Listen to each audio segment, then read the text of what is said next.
তো আমাদের রাসূল সাল্লাল্লাহু আলাইহি ওয়াসাল্লামের একটা বিষয় নিয়ে এখন ব্যাপক আলোচনা সমালোচনা হচ্ছে।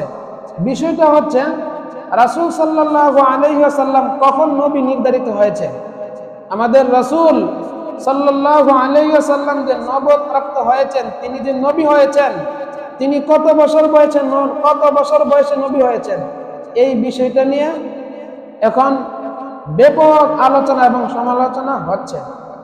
তো একজন সাহাবী রাসূল সাল্লাল্লাহু আলাইহি সাল্লামের সামনে এসে বলল, ইয়া রাসূলুল্লাহ, হে আল্লাহর রাসূল, আপনি কখন নবী হয়েছেন, আপনি কখন নবুয়ত প্রাপ্ত হয়েছেন? তখন রাসূল সাল্লাল্লাহু আলাইহি সাল্লাম উত্তর দিয়েছেন, কুনতু নাবিয়্যাও ওয়া আদামু বাইনাল মাই ওয়াত তিন আও ওয়ার রূহ।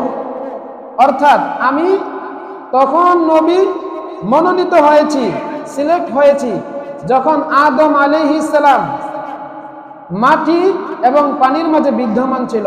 অর্থাৎ যখন এই পৃথিবীতে কারো কোনো অস্তিত্ব ছিল না, এই পৃথিবীতে মানব জাতি কেন এই পৃথিবীর কোনো অস্তিত্ব হয় নাই, তখন আমি নবী হিসাবে মনোনীত হয়েছি।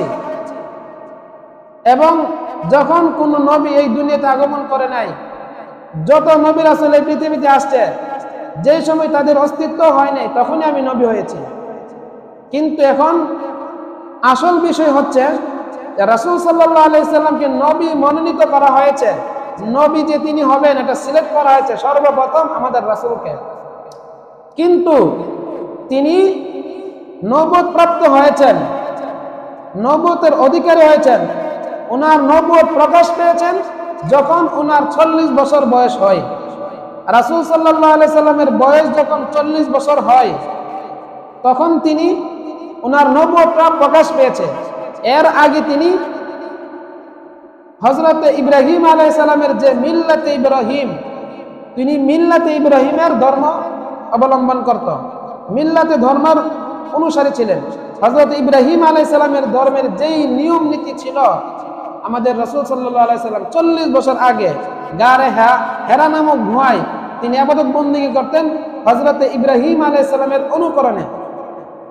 কিন্তু আমাদের দেশে কিছু ভণ্ড মাজার পূজারী, বাউল শিল্পী, যাদেরকে গণনা করা হয় না, ওই সমস্ত আউল ফাউল বাউল শিল্পী, এরা এই বিষয়টা নিয়ে খুব বাড়াবাড়ি করে।